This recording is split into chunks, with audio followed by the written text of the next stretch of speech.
This week we want to talk about diet and exercise. And this is something I'm passionate about because one of the things I didn't know, I mean, obviously, you know, if you exercise that you'll get in shape, you know, you'll have more energy, all these things, but I didn't know how much relation that diet had with how you feel in your mood. I didn't know that certain carbs, certain things can make you feel depressed. They can make you feel slowed down. They can make you feel like basically, you know what I mean? And I didn't know that it was that correlation. You always think that it's always up here, but a lot of it is here too. Right, yeah, they refer to the gut as your second brain. There are a myriad of popular diets today, ranging from veganism on this end to carnivore on this end. So vegans eating no animals or nothing that comes through an animal, carnivores eating only meat, only things that come from animals. So I personally am down at this end more, the keto carnivore end. I have tried veganism once in my life for a few months, and I was always hungry, and then all of a sudden I just had to have some meat. Your body was calling for it. You gotta listen to your body sometimes. You gotta listen to your body all the time, and that's what I encourage all of you to do. Listen to your body. Forget about these plans that are laid out. Listen to your body.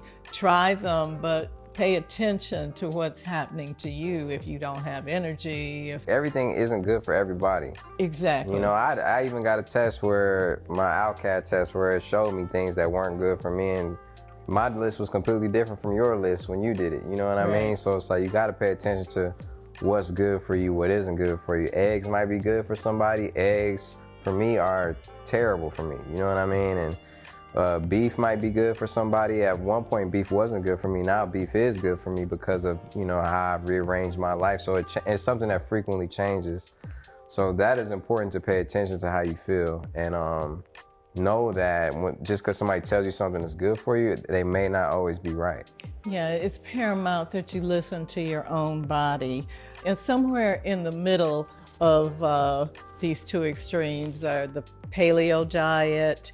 That's what you are, more so. Mediterranean diet. Yeah, I really was paleo for 3 or 4 years, and it did help me with a lot of autoimmune issues. Like leaky gut. Yeah, that was a big one. Everybody that has an autoimmune condition has leaky gut. That's that's deep right there. Yes. And that's something that's running our family, and that's something that you were trying to correct so I could correct. And you know, that's something that I am hopefully have corrected, and I'm gonna keep correcting so I don't pass that on to my kids. You know? Right. And the other thing I want to say though about inheritance though is that even if you might have a propensity for leaky gut, because my father had Crohn's disease, you can correct it basically. Yes, you can correct it. I'm saying, so don't get worried just because your parents had cancer or something that you're going to have cancer. Yeah, you can absolutely get rid of that. Yes. Absolutely. Absolutely. What I'm encouraging for people, pay attention to your own body and just eat real food. Real food. That will put you miles ahead of probably where most of you are now. Cut out the processed food, cut out the sugar, and remember, alcohol is sugar. And if you're not going to cut it out, at least cut it down. Cut it down, yeah. Yeah, and do it gradually. You don't have to do all these things. What are processed foods?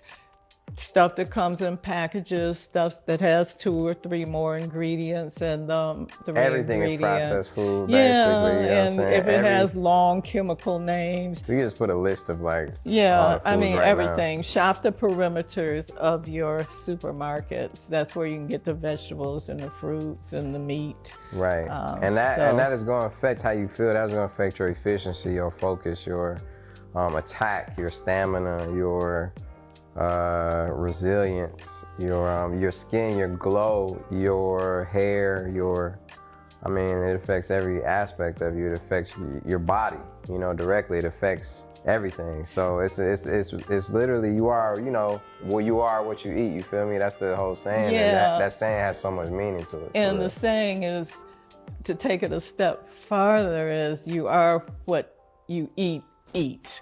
So you want to get the highest quality of meat that you can get. So if you can afford grass-fed meat and pastured pork, you want to go for those things. And you want to avoid fried foods. Fried foods create in bad oil.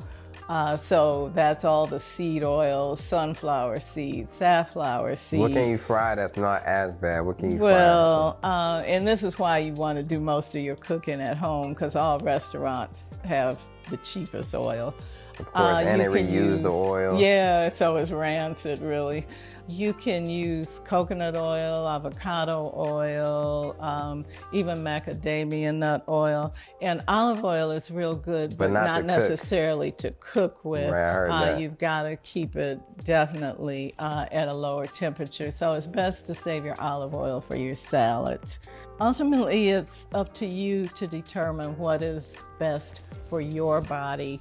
And remember that you are the CEO of your body and of your life. So be in control. Okay, so now let's talk about exercise. So you are an expert on that. I don't know if I'm an expert, but I've seen the firsthand effects of, you know, exercise, and the hardest part of exercising is getting over the hump of it being draining, it being tiresome, it being a hassle, it taking you out of your normal routine that you were already in. And it's a new habit. So when you introduce a new habit to your life, you got to break old habits. You know, I started that 2 years ago. So it took me a while to build up. It took me a while to get started. And I started at a point where, you know, you might would laugh. It's like, you know, I started with no weights on the bar, with no, you know, 5-10 pounds, you know, and now I'm up to like 2, you know, benching 2 something. I'm doing serious weight when I want to, you know what I mean? And it has for sure given my mind an opportunity to not think so much. It's given me a chance to be productive. That's one of the most productive things I could do, is to work on myself.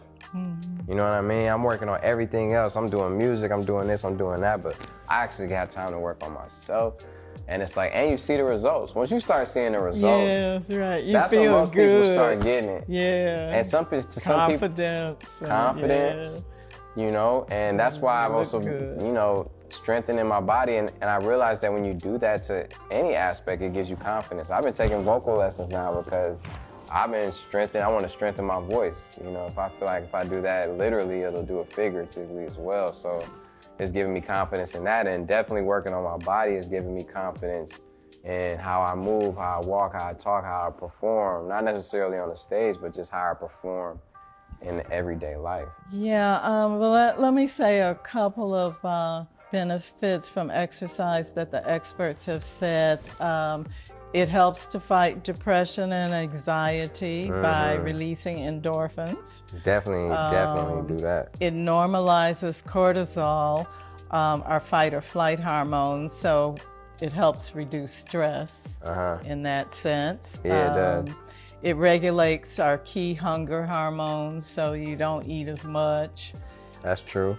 At first, though, you're gonna eat like a mat. You're gonna eat Well, you were wanting to gain weight, though. Nah, but I mean, I couldn't help it because my body was switching gears. Yeah. And it needed more. So it's like, yeah, but yeah, you're right. It does, after a while, it regulates. It improves insulin sensitivity, so that helps lower the risk of diabetes and heart disease.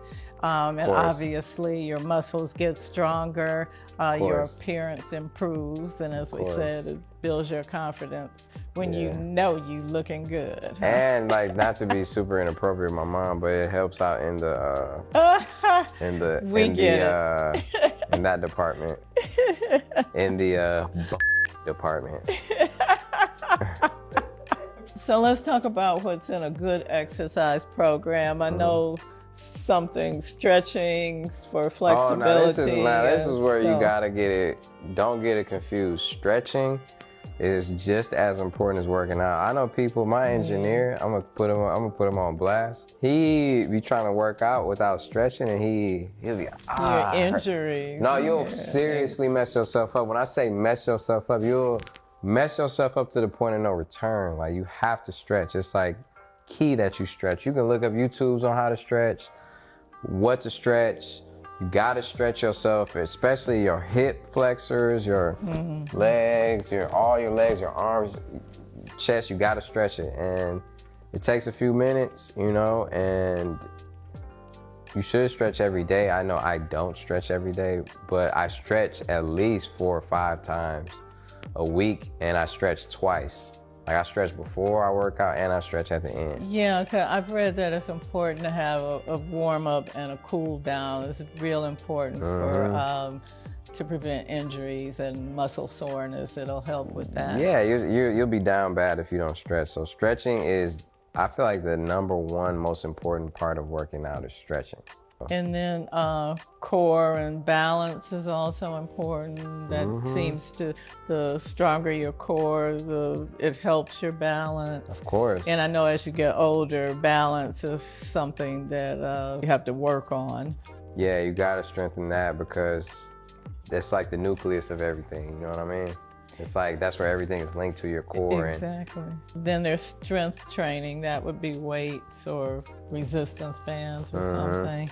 So my biggest advice is, like, definitely work out with somebody. Not just because of spotting, just because there's so many moving parts to working out, from your rotator cuffs to lifting things wrong to doing things slightly. Like, you gotta have someone who's with you, who can always be like, oh, wait, hold up, make sure you're doing it like that, because you will mess yourself up tragically. So another good part of an exercise program is cardio.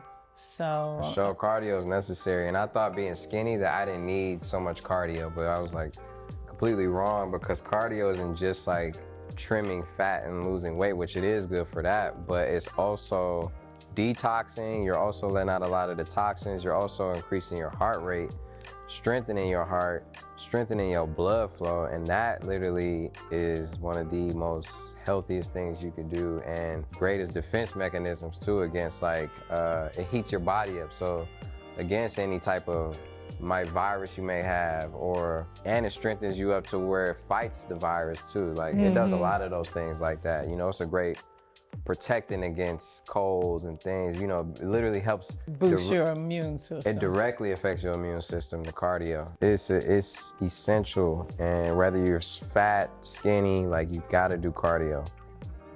Now, here's something I want to tell all of you people that aren't into weightlifting and yoga or whatever and exercising. Regular 30-minute walks and short movement breaks every hour for 5 minutes are almost as beneficial as strenuous exercise programs. Any movement is better than none.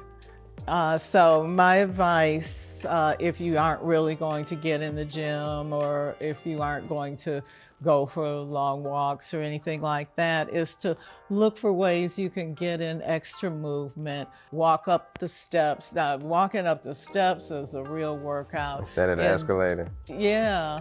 And even in the house, sometimes I'll go up and down the steps 2 or 3 times because I'm trying to move my activity tracker. So steps are real effective. Anything to get in extra movement, and dance, and put some music on and dance around the kitchen or whatever. Action items for this week.